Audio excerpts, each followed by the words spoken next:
I genuinely believed that all I could do was fly planes. Right. Because I was a pilot. Yeah. Hi, I'm Christo. What do you do? I'm a pilot. Yeah. Oh, you're a pilot. Tell me about the time when you nearly crashed. And then people ask for those stories and then they don't like them, but I don't want to hear Yeah. that.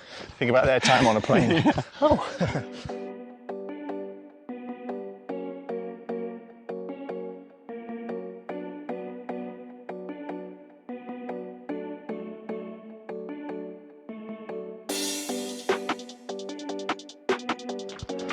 So the message from headquarters was, sorry, you're redundant. You're redundant, that's it.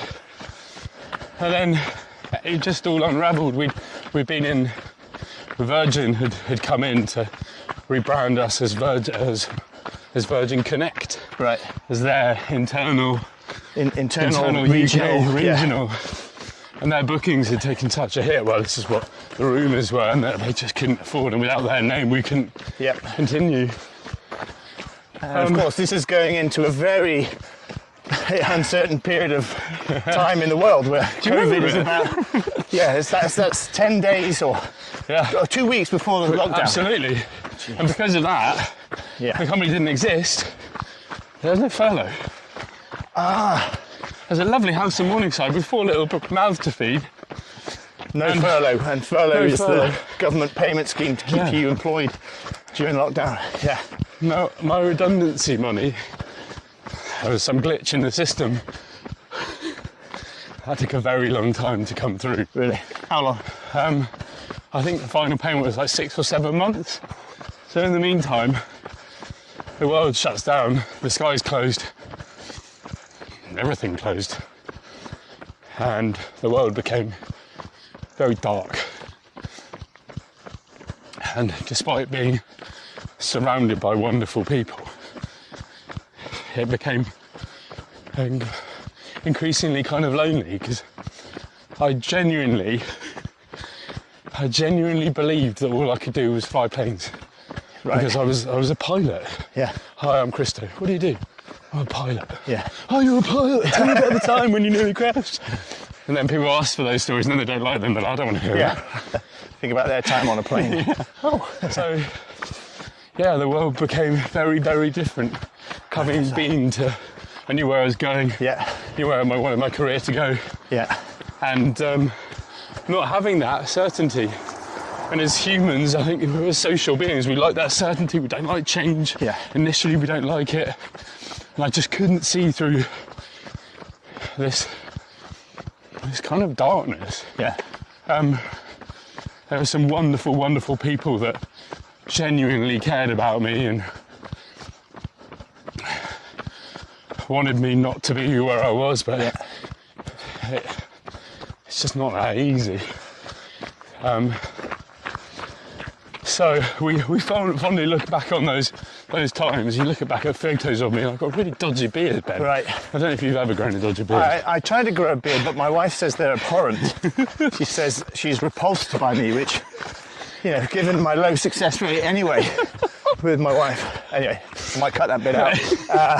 I've got to give myself every chance. Of course. So I grew this beard, and to the outside, it was like, Christo's, being cool, trendy dad. Loads of people grew beards in the pandemic, didn't they? Yeah, I was like, well, if I haven't got a purpose, I haven't got a job to go to, I'm just going to watch, I was going to say Richard and Judy on TV. Oh, Philip and Holly. Anyway, less said about that, the better. So that was that, and that was one of the first signs of depression. But I didn't know. Mental health, or poor mental health at the time for me was just yoga and yoga. Yoga and bananas is what someone said to me before. Well, that'll get you out of a rut. Yeah. So that's what I didn't know anything about it. Yep. Or how it might affect the way I felt and how it might affect my behaviours. And booze became a real thing for me. Like, if I could numb that pain and not feel that internal distress, maybe that was a good way to escape it. So talk to me about booze. What were you doing? what I tend to do is a glass of wine in the bath, or maybe a bottle of wine in the bath, or Relaxing. Oh, yeah, absolutely. Watching something on the iPad. Oh, yeah, but it was not. Yeah. It was internal turmoil of what the hell I was going to do with my life. Yep. Because with like it wasn't the status, but it was that financial stability without all those things that a job brings with it, like an identity. Yep. I was just like, who am I? Yeah. Who am I? And it sounds like, you know, I can relate to the job. I mean, pilot's a job which everyone goes, oh, right, cool. Yeah. I'm a pilot. Yeah, you're a pilot. Remember when I was in the military, I'm in the military, I'm an army officer, I'm in the infantry. And they're like, oh, wow. Everyone can relate to it, but they don't know about it. Yeah. Now I'm in investments, I go, what are you in? I do investments, they're like, all right, okay. But I used to be in the army. Oh, cool, cool. Tell me about the time. Yeah. What's it like? Have you seen combat? And Yeah. You got shot at? Yeah, that's the first question. Yeah, so you lose that. I decided to leave, but you had it forced upon you. Yeah. In uncertain times as well. And I think that part of that then is part of the concern is that I'd normally made choices in my life. Yeah, you're in control. And this one, I'm a pilot, I'm a control freak. Of course. Yeah, I mean, of course, I always drive the car. My wife offers, no. Yeah. We like to be in control, we like things a certain way. And when we don't have that, it creates elements of doubt. We dwell on that doubt. So, yeah, those 6-7 months were baths, beards and booze. The baths was escapism, put the children to bed, tell my wife, you know, that I'm all right, and then disappear, see if I can get drunk enough not to feel it. Every night? Most nights. Most nights. If you don't mind talking about it, how dark do we get? Well, in the world that I work in, Ben, in suicide prevention, I didn't get to the point where I wanted the pain to stop. I didn't get there. Okay. But I got to a place where I stopped seeing hope.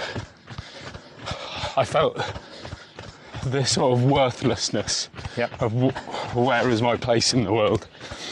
And I stopped seeing hope. And I think if it had persisted, I could see an easy route down there. But I never got there. Okay. And that forms the basis of what I do now, is that whilst I couldn't see that hope, there were other people out there that could. And we talk about, as weird and wonderful as it sounds, holding hope for someone else. Because some people may not see it. They cannot see through that pain. And we can hold it for someone, just for that moment. Yeah. So that was the baths, beards and booze.